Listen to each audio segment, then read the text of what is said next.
Hello everyone, I'm Fantoni, the Scarred Ghost.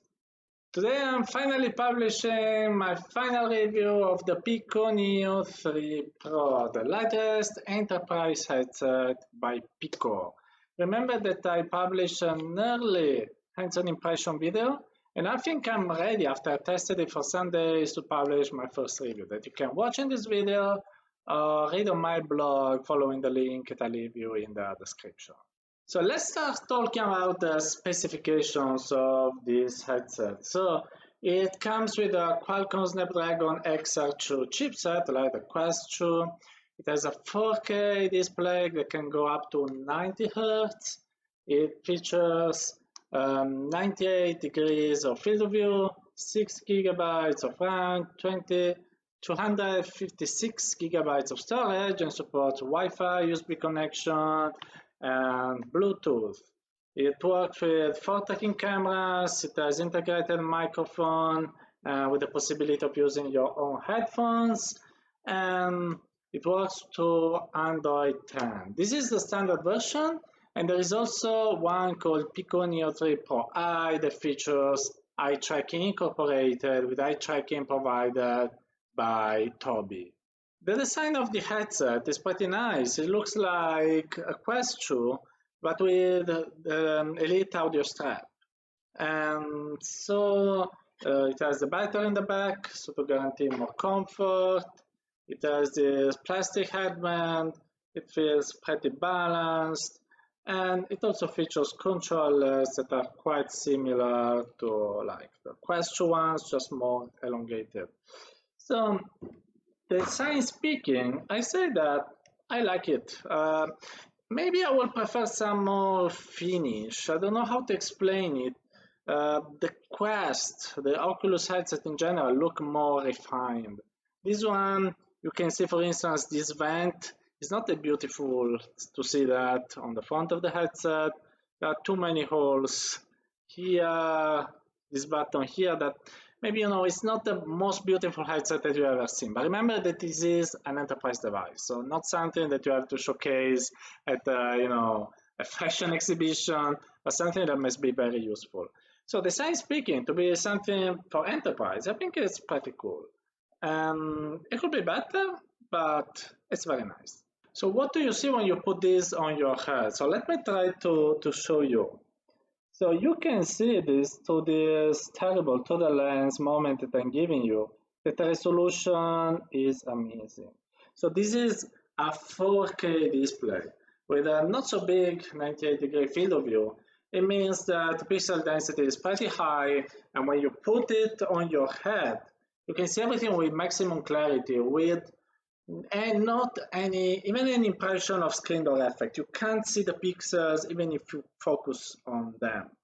You can see, that the pixel grid is like a disturbance, like noise in your image in some context, or a bit of aliasing that you can see around text, for instance. But for all the rest, the visuals are really stunning. So it is so as good as the Quest regarding this, but the color are a bit different. So for instance, I see these colors can be a bit brighter, a bit more vivid, and that's pretty interesting. But it's also true that these lenses sometimes have some distortion. So if I move my head like this, I can see a bit my surroundings slightly distorting following the movements of my head. And this means there is not perfect distortion correction. So I can see like the world slightly moving while I perform this movement. And that's not so good. Also, if I look not at the center of the lenses when there is a sweet spot, but I look more in the periphery, what I'm able to see that is difficult to showcase in this video, but you can see that the distortion in the periphery are a bit bigger. While what I'm seeing you like here is a bit exaggerated, you can see that from inside, when you look at the center, everything is very bright, very vivid, super resolution, super crisp. When you go towards the edges of the lenses, like you start looking here, you start seeing things becoming a bit blurred and also the colors separating the red, green, blue components. It's called chromatic aberration and spherical aberration. This means that the sweet spot, anyway, the field of your vision inside your headset, the field where the vision is really clear, is not that big. And the good news is that can be corrected by software, part of this problem. And also it's much better what you can see here than it was in the previous Pico headset, but this problem is still here. So not perfect visually speaking, but very good, especially for the clarity of what you see. It is really incredible. So the visuals of this headset are surely good. Comfort-wise, you can see that this headset is pretty balanced. So it is not like the Quest that is only in this sense, the weight is all in the front. Here you have the battery in the back that makes it more balanced. And when I wear it, and it's very easy to be worn because you have no fitting here. It like fits automatically with this double band system that I don't like that much because I can't change the parameters of this. So this is like universal for everyone. I'm not a big fan of this, but what I like is that you just do this and close it. Everyone wears it in seconds. And for enterprise usage, when you have an exhibition of such, this speed of wearing the headset can be very important. So there is a knob here, I'll do like this and I wear it. And as soon as I wear it, I feel a lot of comfort in the sense that I'm used to using the Quest 3 lately. And this one is more balanced. The materials here are quite soft. Also, they're made in latex, so they're easy to be cleaned. And so it appears as very, very comfortable. So this is something that I personally like. And also the controllers feel comfortable, as we will see later on. But what I also want to highlight is that this comfort, is good, but we are not in a moment in VR when it can be perfect. And for instance, when I remove the headset, you can start seeing here some red signs. And you don't notice it. I mean, with the Quest, it's more noticeable. When you wear it, it is uncomfortable. With this, you don't notice it because it's balanced. But the weight of the headset over a long time leave you anyway red marks on your head. So this is a little problem it has, and we can't do anything about it. There is IPD adjustment, the same of the Quest 2, so 3 positions for IPD that you can modify this way. It's not a perfect mechanism. Some people don't find it comfortable. Performance people, it is okay. So this is another comfort feature of this headset. But anyway, I think it's been designed pretty well comfort-wise. Controllers. Steve Ballmer will say. So look at the controllers of the Pico Neo 3 Pro. You can see that are like the one of the Quest 2, but they're also white like the one of the Quest 2, but they are a bit longer. And I can say you that are also a bit heavier. So you can see that the controls are the ones that you already know. So 2 buttons here, a thumbstick, 1 system button, 1 back button. This is not present on the Quest, but it can be very useful. And then the usual triggers here. So the controllers are a bit heavier, and I'll show you why. If I remove here, you can see 2 batteries. So a bit like the controllers of the Cosmos, they require 2 batteries. But Pico's done a very good job in making them comfortable anyway, because the weight is very balanced, and probably they made it longer so they could balance it a bit more with the weight of this. When you wear it, it fits pretty well on the hand.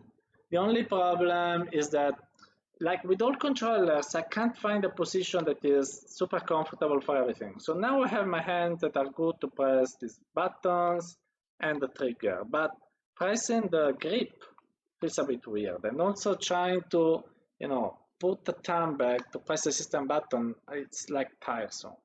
So it's like I have always to micromanage my hand to find the perfect position every time I have to hit something. This is pretty common nowadays in VR, but anyway, it's a problem I continue to highlight because we have to care a lot about ergonomics in VR, and I'm sure my friend Rob will be happy to hear my words now. And they work with optical tracking like the one of the Quest, near infrared tracking. And they are good, but the fact that they're a bit heavier, even if they're very well balanced, so in the beginning you don't notice it, but in the long run I found them a bit more tiresome to use than one of the Quest 2. They're like only 15 grams more, but I notice anyway this difference. It's like 10-50% more of the weight of the ones of the Quest 2. So good controllers, they're much better than it seems, because when you see them, they look like flimsy in the videos, but actually they're quite solid. The material is good for enterprise use. There is also a good grip. I don't know if you can see it, probably not for the resolution of the camera, but here, you know, it's rough. So there is a good grip. And for all the rest, they are great, only, you know, the comfort can be slightly better. Let's come to one of the points in which Oculus really shines, and is tracking. Position tracking of the headset and tracking of the controllers.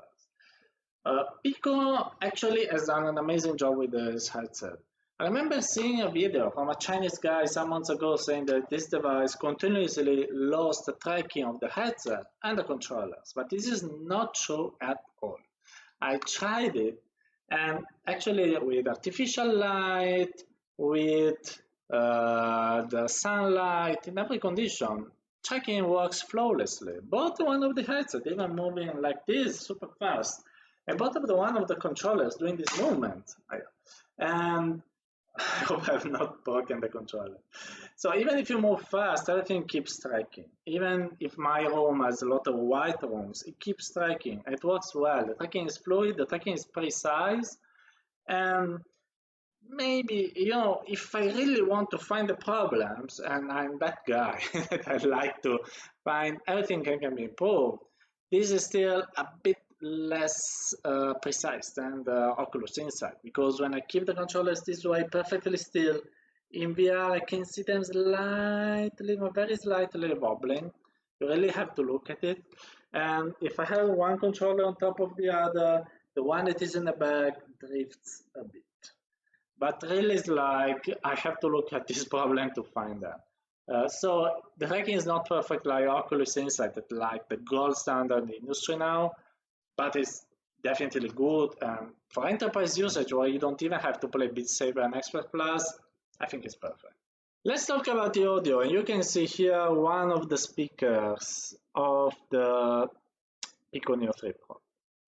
It's like the classical integrated speaker, like the one of the Quest or other headset, and they do their job. I mean, I'm not an audio expert, but the audio is clear, is loud. It's not the same of my Sennheiser headphones, of course, but it works well. So it's not a super audio, the bulb index of the Focus 3, but it does its job. And if you want more, you can use the 3.5mm jack to add your headphones. And what else? Two microphones, the classical microphone here for you and one on the top to remove the noise. The microphone again works. I tried it, there's not weird distortions or things like that. I think it's nice.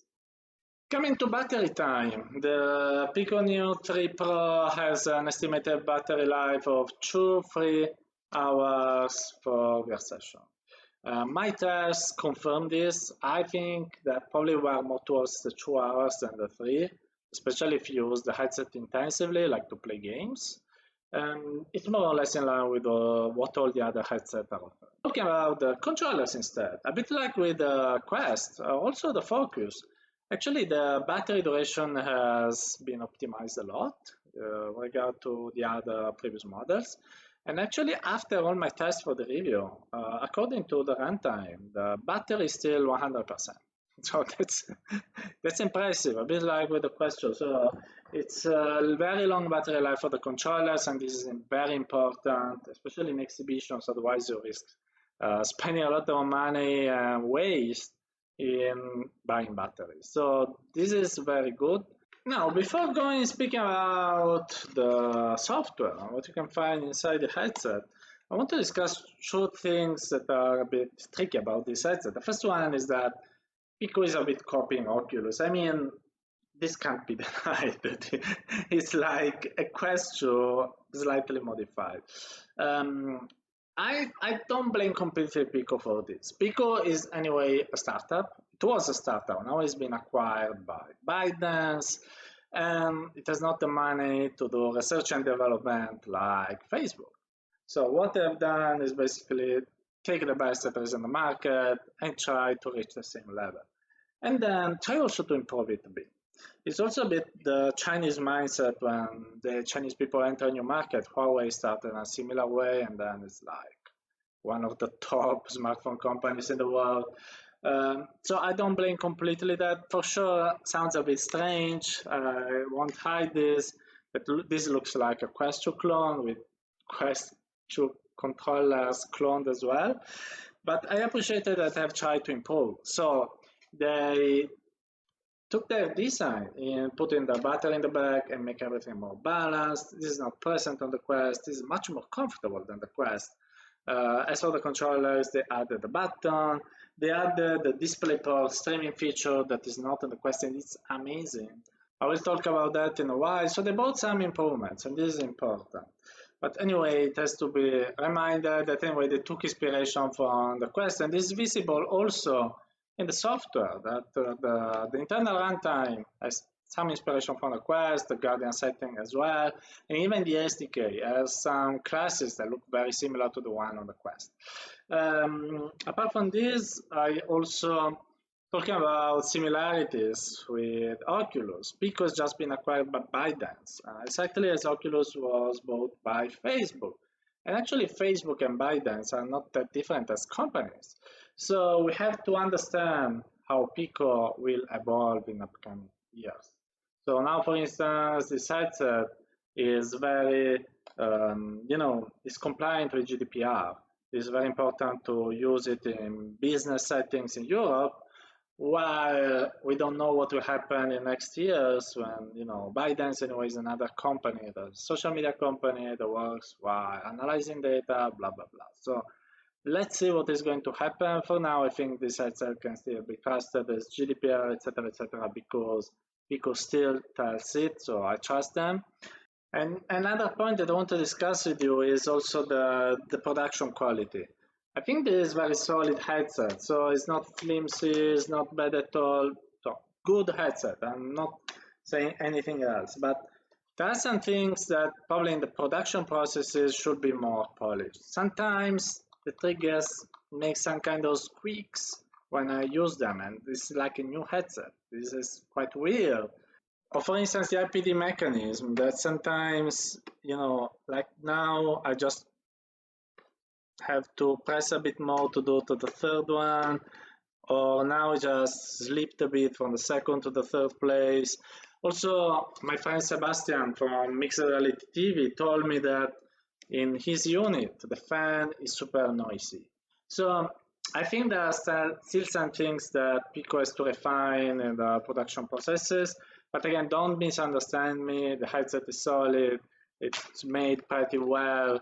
I've also crashed the controllers a bit. Nothing breaks. So just little details. The last 5% to make the headset look perfect. They still need to refine that. When you put the headset on your head, you can see that you are inside like a home in space. And this is like the home environment is not customizable. You can just change the 360 dome around you. It looks a bit like the Quest 2 home, not identical, but a bit inspired from. It's the same interface you can expect on every headset. There is the library, there is a store, like a page with suggested content, a settings page, blah, blah, blah. So I don't want to say some boring thing describing you all the UI. It's how you can expect it to be. There are some things that are worse than the Quest, some others are better. Like for instance, for me, content creator, shooting videos inside the headset is very easy because I can configure what is the form factor and the resolution of the screen capture. While on the Quest, I have to use hide Quest and connect it to my PC, the Quest to my PC to set the resolution.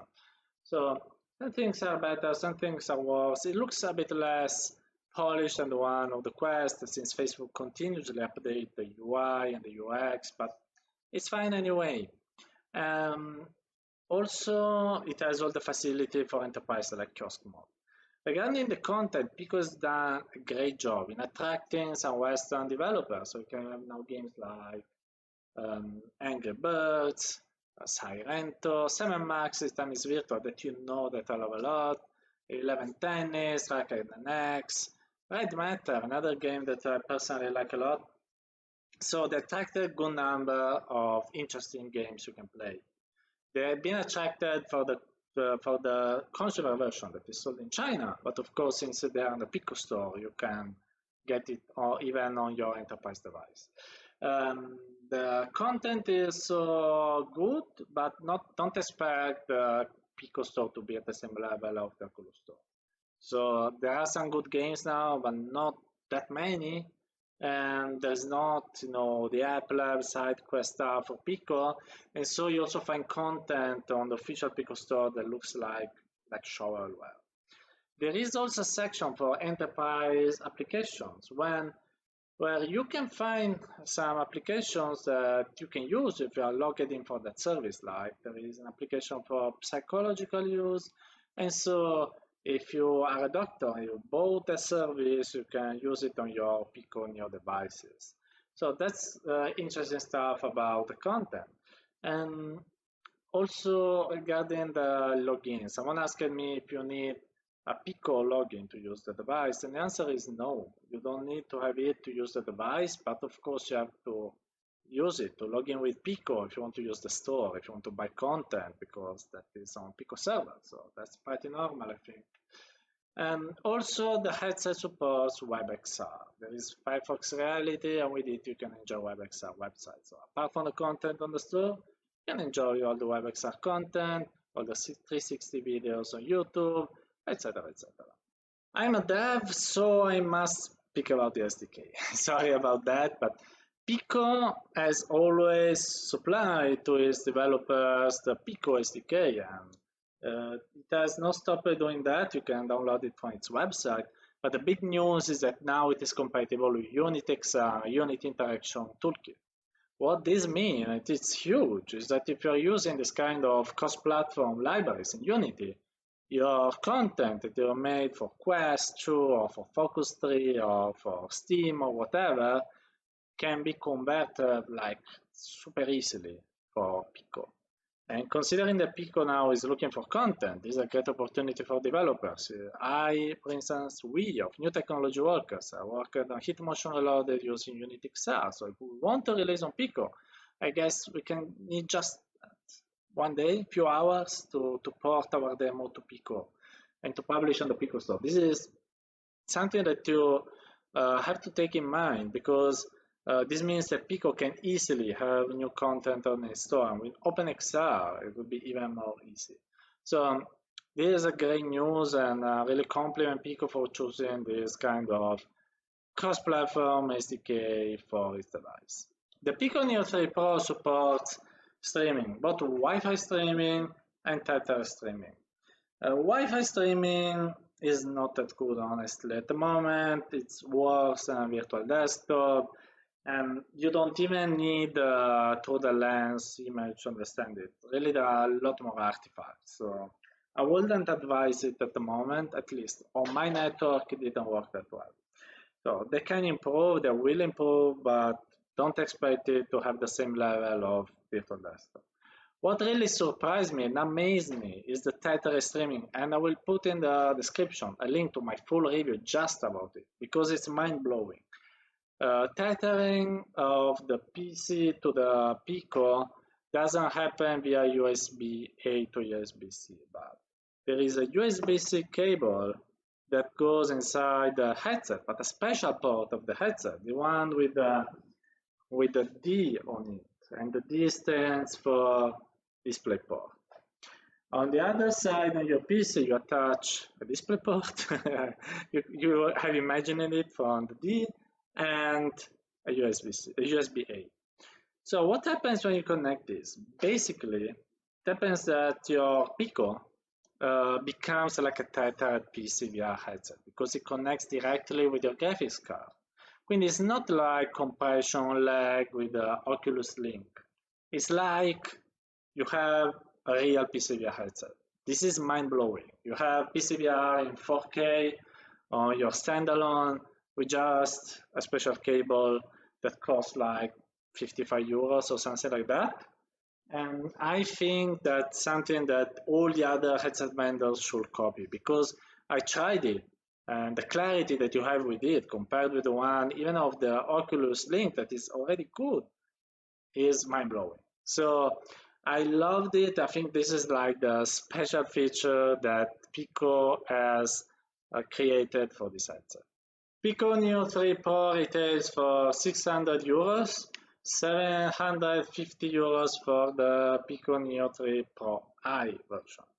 So it is not a consumer headset. You can't buy it by going on Amazon. You have to contact Pico representatives and buy it for your company. Usually the Pico sometimes also they can send you a sample to evaluate it. And I think it's a very interesting headset for a good price, because if you think that the Oculus Quest 2 for enterprise costs 800, this is 200 less for the standard version. And as I've shown you, is more or less the same features. And sometimes it's even better, especially for the comfort. So this is a pretty interesting price.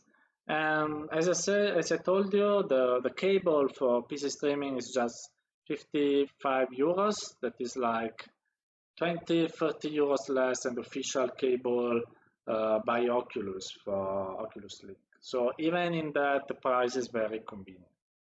So I told you everything. Now it's time for my final impressions. So what I can say in the end about the Pico Neo 3 Pro? I can say that is a very good Oculus Quest 2 clone for enterprise.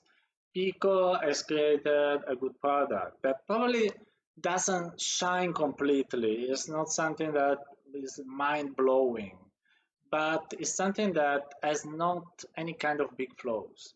It's something that it works. It works the tracking of the controllers, the tracking of the headset, the visuals, the audio. Maybe nothing puts you in AOE, but everything works as expected. Everything is useful. For enterprise, this is what the customer needs. Also, Pico is very good in providing enterprise services. It's very good in giving you bulk sales of even thousands of headsets with customizations and maybe pre-installed software, things like that. So you combine all this package together, understand that for enterprise this is a very good headset. And I know that Pico only sells this for enterprise in the West, but I have to say that if it was a consumer headset here, it would be a nice competitor for the Quest 2, because really it's a bit less polished. It has fewer pieces of content, but it's anyway a headset that is almost in parity with it. Oculus is very good. Facebook is very good in updating the runtime continuously to add features, to have everything very polished. Probably Pico is a bit rougher, is slower in updating things. But the headset for the most important things is here. There is WebXR, there is already some good games.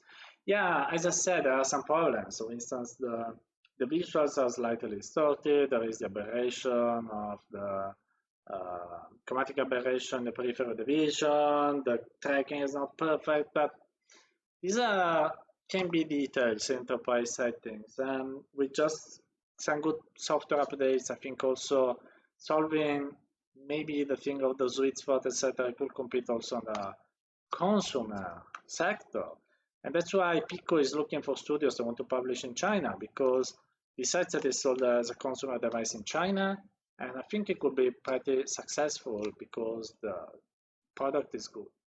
So if you have a company and you are looking for a good enterprise headset, I think the Pico Neo 3 Pro can be what you're looking for, especially if you're like a small, medium enterprise for which the bifocus 3 that is probably at the moment the best standalone you have in the market, probably for you is too expensive because it costs like 2 Pico headsets.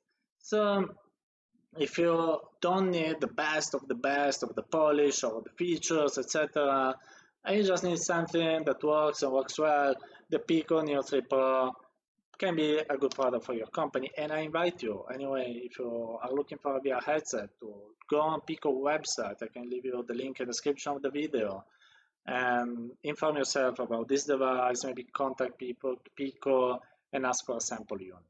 So have a look at it, and this is my final advice regarding the Pico headset. And that's it. This is everything for my review. I hope you enjoyed it. If you have any questions, any comments, please feel free to write them in the comments. Maybe I'm not super fast in answering them, but I promise you that I will answer all your questions on this device. And then if you like this video, please help me by sharing it on your social media channels, by subscribing to my channel, and also if you want to donate on Patreon for me. But for now, this review is over. Thanks for watching it, and I wish you a great day in VR. Bye bye.